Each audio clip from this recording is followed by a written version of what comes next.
Assalamualaikum and a very good morning to our respected lecturer Sir Azhar and my fellow friends. Today is a lovely day, isn't it? So let me fill your free time with my chatters maybe around 7.5 minutes. My name is Muhammad Azam bin Abdul Rahim and I'm currently holding a status of student at UiTM Permatampau. Without further ado, let's get back to reality. So I'll be going to present to you guys about the Tun Dr. Mahathir's thought and policies on nature of globalization. With me, Muhammad Khairul bin Jasman will also present this topic together. Before we dig in, we must know the concept of globalization. The concept of globalization, as posted by Tun Dr. Mahathir himself, is a world without borders and unrestricted movement of capitals, which then lead to the goods and investment across borders was promoted during the late 80s and the early 90s. And also this result in the world economy to grow faster. The growth would be even greater if the poor but resource-rich countries would abolish the restriction on the movement of foreign capital to exploit opportunities presented by them. In addition to these opportunities, there was cheap labor to help reduce the cost. And also, the poor countries would also gain from globalization as foreign capital invested in the extraction of raw material and simple components manufacturing. Lastly, it would also create jobs and increase the income of the people and the revenues collected by the government. We can see here, the globalization would seem to benefit everyone, the rich foreign investors and traders, and people in poor countries. Next, Tun Dr. Mahathir announced, we have made many mistakes in negotiating agreements with other countries and in drawing up foreign contracts. The costs have been very high. I hope our negotiators will bear this in mind and not allow anxiety to be complained to the so-called universal practices promoted by globalization and free trade to affect our better judgment. Here we can see Tun Dr. Mahathir is concerned about the result that happening after a mistake that was made. And next, the nature of globalization in past. Some negotiation in Doha, Qatar and other places have not yielded agreements because they seem to be suspicious of the benefit of globalization to them. They are unable to make progress. The rich countries propose bilateral free trade agreements between selected countries. Also, the first agreement on bilateral free trade was between a highly developed country and a country which had already been practicing free trade. For example, this agreement was commended as a successful example of the benefit of free trade for both countries. Every country should therefore adopt free trade through bilateral agreements.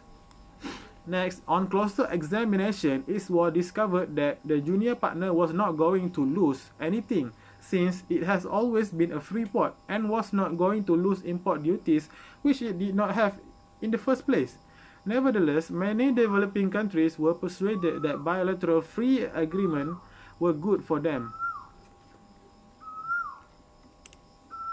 Okay, moving on to the next slide, which is the free trade agreements. These agreements could possibly be less likely to result in exploitation of the poor by the rich partner, but it is still very likely that the absence of import duty would leave local products of newly industrializing countries incapable of competing against import from the more powerful trading partner. And also the government would lose revenue from import tax. If most countries have these trade-free agreements with each other, then effectively the globalization of the world in terms of free trade would have been achieved. And this can give a lot of benefits towards all the countries without they even noticing it. The G7, later G8, was being renamed, was set up by the rich countries to enable them, among other things, to manage the world economic practices as to not be harmful to their own growth. But in 2008, the whole of their banking system collapsed. This was followed by the onset of the most severe financial crisis in the history of the world. Such is the crisis that the G8 felt it was necessary to include other countries in the management of the world's economy. Thus was the G20 created. Moving on to the last but not least slide, G20 and the access of foreign goods. First things agreed to by the G20 was not to protect their economies, but every one of them reneged on their undertaking. Yet they keep on preaching free market and globalization to the world. Luckily, Malaysia still seems to be unaware of what is happening. It is still pushing on rigorously with dismantling its trade-related tax in spite of the failures of the Qatar rounds of negotiations on globalization. Malaysia has entered into several bilateral free trade agreements and is proposing to go into more of it. The officials have done a thorough study of the benefits of free trade in terms of revenue, export, and the effect on Malaysian companies competing against imports. Many Malaysians support easy access of foreign goods into the Malaysian market. They can buy more foreign-made cars, for example, but they must know that Malaysian cars find entering foreign markets extremely difficult. It is not just it is unattractive, but in many instances, conditions and regulations effectively became the trade barriers itself. So I will pass to my friend Muhammad Khairul Zaman bin Jasman to proceed with the next point. Assalamualaikum warahmatullahi wabarakatuh. A very good morning to Sir Azhar and my fellow friends. My name is Muhammad Khairul Zaman bin Jasman and I will continue on the presentation of Tun Dr. Mahathir's thought and policies on nature of globalization. Firstly, I would like to thank you, Azam, for your earlier explanation. Okay, now we continue on the effect and outcome on today's globalization. We are planning on removing or reducing taxes on imported cars. Obviously, government revenue for imports will be greatly reduced if we do this. Additionally, there will be a great deal of money flowing out of the country to pay for the imports and much less flowing in. Importing cars into the country must erode sales of locally produced cars, meaning that if we take in more of outside cars, then we cannot sell our local cars. Next, the profitability of local automotive companies will also be affected. Not only the producers of cars lose their sales volume and profits, but the vendors, the dealers, and even the agencies will also lose their source of income. There will be losses of jobs in the automotive industry, including among the vendors, dealers, and agents, and even also the workers.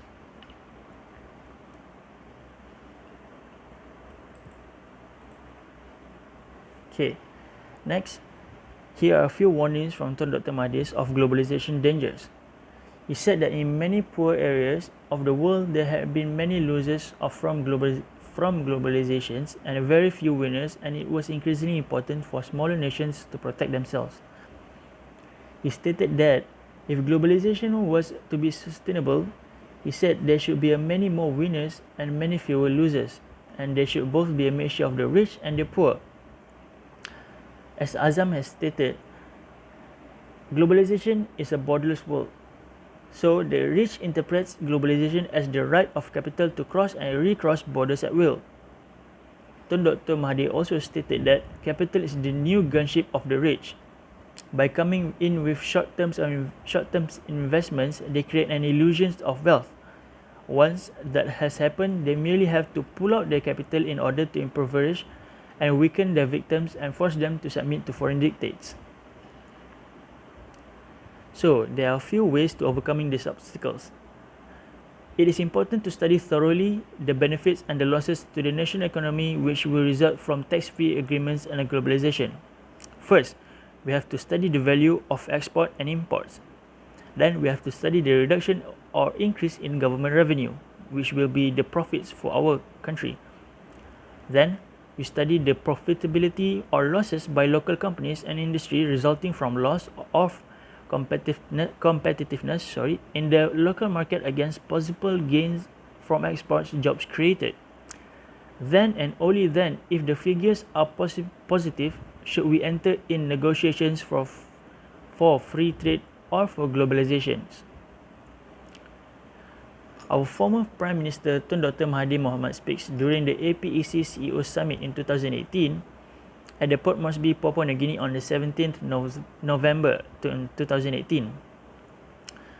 He stated that globalization nowadays needs fixing. Why? These are the few reasons.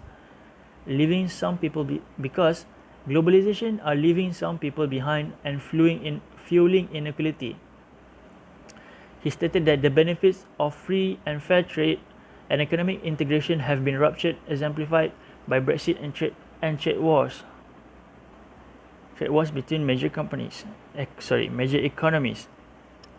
And then he called for a more level playing field on trade between rich nations and the developing world. Okay, finally, these are the few conclusions that we can make and what Tun Dr. Mahathir stated. Tun Dr. Mahathir identifies the hard currency traders as the most dangerous factor of globalization. According to him, the greatness of those who run a country is measured by their ability to take the country through globalization while inflicting minimum pain on the inhabitants, which is the citizen itself. A just globalization should involve competition of equals, and the economic efficiency should sometimes be sacrificed in the interest of the poor. So, if we can go through globalization in a good way or in a perfect way, there should not be any side effects or bad effects for us. So that is all from me and Azam. Thank you for lending us your ears, and hopefully you can gain something from our presentation. If you have any questions regarding our topics, you can ask during class. And thank you for listening.